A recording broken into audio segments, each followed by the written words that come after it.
And he strictly charged and commanded them to tell this to no one, saying, the Son of Man must suffer many things and be rejected by the elders and chief priests and scribes, and be killed, and on the third day be raised.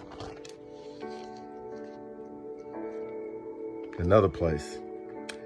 And taking the 12, he said to them, see, we are going up to Jerusalem, and everything that is written about the Son of Man by the prophets will be accomplished.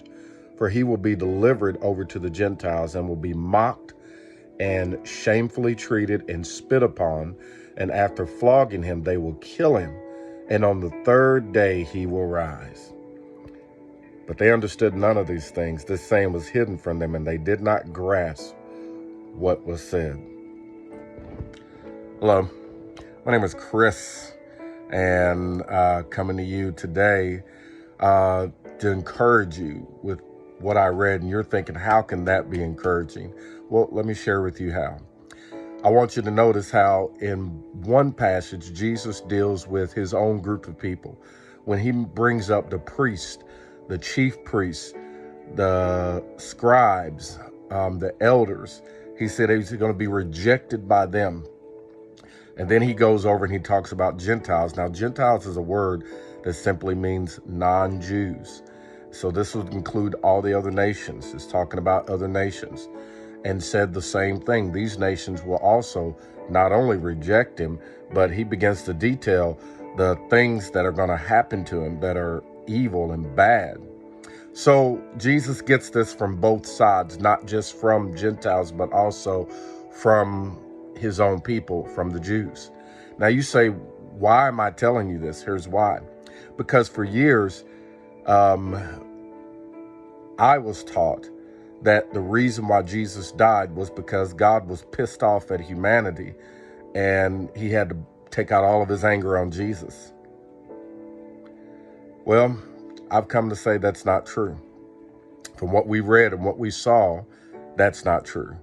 Not one place that it said that Jesus is going to be rejected by his own Father. Not one place did it say that, Jesus is going to be delivered over to the Gentile, over to God, and be mocked and shamefully treated. That doesn't happen.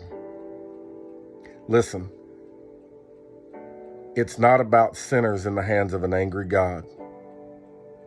It was God in the hands of angry sinners.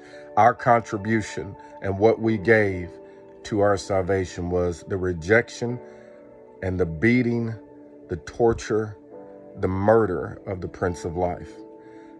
And you know what? Jesus said, I'll take your murder. I'll take your shamefulness. I'll take your flogging. I'll take your spitting. I'll take your beating. I'll take your rejection. And I'll accept that. And I will shine forth light in the pit of the deepest, darkest place of humanity. And I will love you and forgive you from there. I will accept you and embrace you from there. And nothing will be able to separate you from my love, even death. Because in that, I have accepted your challenge. And Jesus won. So be encouraged today. There's nothing that can separate you from the love of God. Have a great day, and remember, you're loved.